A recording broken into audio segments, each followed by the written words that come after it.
피천득 2년 지난 4월 춘천에 가려고 하다가 못 가고 말았다.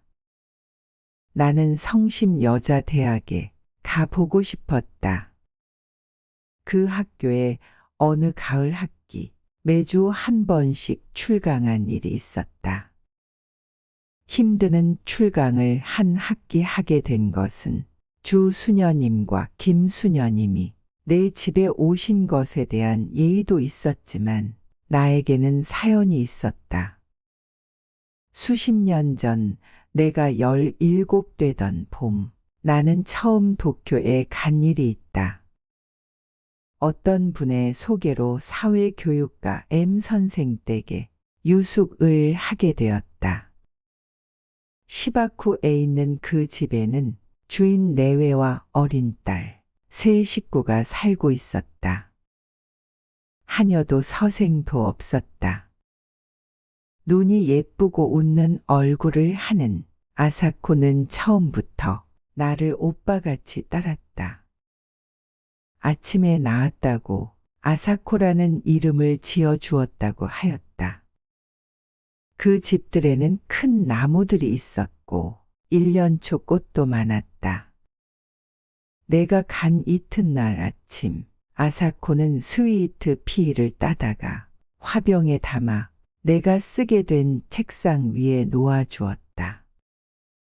스위트 피는 아사코같이 어리고 귀여운 꽃이라고 생각하였다. 성심여학원 소학교 1학년인 아사코는 어느 토요일 오후 나와 같이 저희 학교에까지 산보를 갔었다. 유치원부터 학부까지 있는 카톨릭 교육기관으로 유명한 이 여학원은 시내에 있으면서 큰 목장까지 가지고 있었다. 아사코는 자기 신장을 열고 교실에서 신는 하얀 운동화를 보여주었다. 내가 도쿄를 떠나던 날 아침, 아사코는 내 목을 안고 내 뺨에 입을 맞추고 제가 쓰던 작은 손수건과 제가 끼던 작은 반지를 이별의 선물로 주었다. 그 후 10년이 지나고 3, 4년이 더 지났다.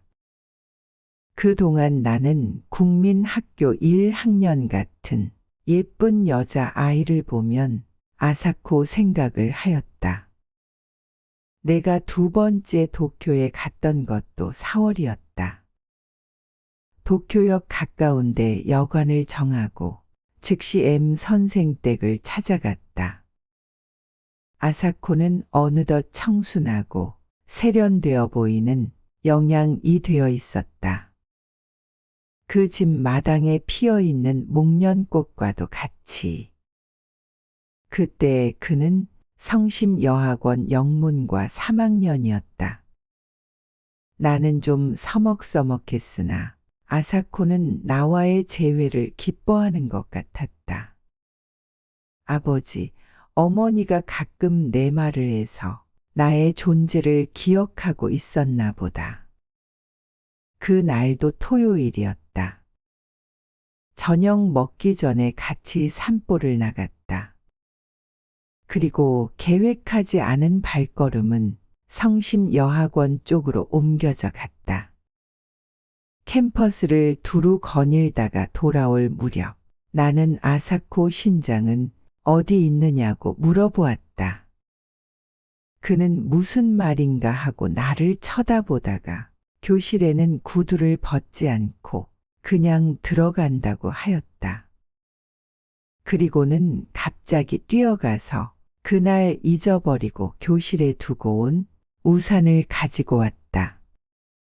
지금도 나는 여자 우산을 볼 때면 연두색이 고왔던 그 우산을 연상한다.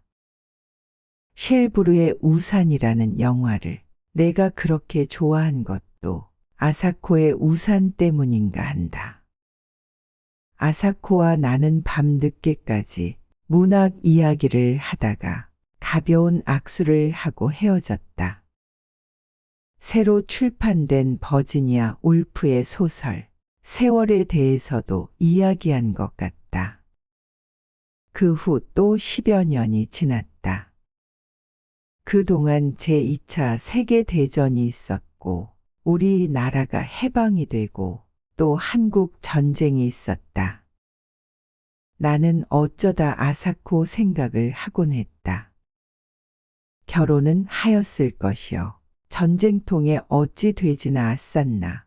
남편이 전사하지나 않았나 하고 별별 생각을 다 하였다. 1954년 처음 미국 가던 길에 나는 도쿄에 들러 M 선생 댁을 찾아갔다. 뜻밖의 그 동네가 고스란히 그대로 남아 있었다. 그리고 M 선생네는 아직도 그 집에 살고 있었다. 선생 내외부는 흥분된 얼굴로 나를 맞이하였다. 그리고 한국이 독립이 되어서 무엇보다도 잘 됐다고 치하하였다. 아사코는 전쟁이 끝난 후 메가더 사령부에서 번역 일을 하고 있다가 거기서 만난 일본인 이세와 결혼을 하고 따로 나서 산다는 것이었다. 아사코가 전쟁 미망이니 되지 않은 것은 다행이었다. 그러나 이세와 결혼하였다는 것이 마음에 걸렸다. 만나고 싶다고 그랬더니 어머니가 아사코의 집으로 안내해 주었다. 뽀족 지붕에 뽀족 창문들이 있는 작은 집이었다. 20여 년 전 내가 아사코에게 준 동화책 겉장에 있는 집도 이런 집이었다. 아, 이쁜 집. 우리 이담에 이런 집에서 같이 살아요. 아사코의 어린 목소리가 지금도 들린다. 10년쯤 미리 전쟁이 나고 그만큼 일찍 한국이 독립되었더라면 아사코의 말대로 우리는 같은 집에서 살 수 있게 되었을지도 모른다. 뾰족 창문들이 있는 집이 아니라도 이런 부질없는 생각이 스치고 지나갔다. 그 집에 들어서자 마주친 것은 백합같이 시들어가는 아사코의 얼굴이었다. 세월이란 소설 이야기를 한 지 10년이 더 지났었다. 그러나 나는 아직 싱싱하여야 할 젊은 나이다.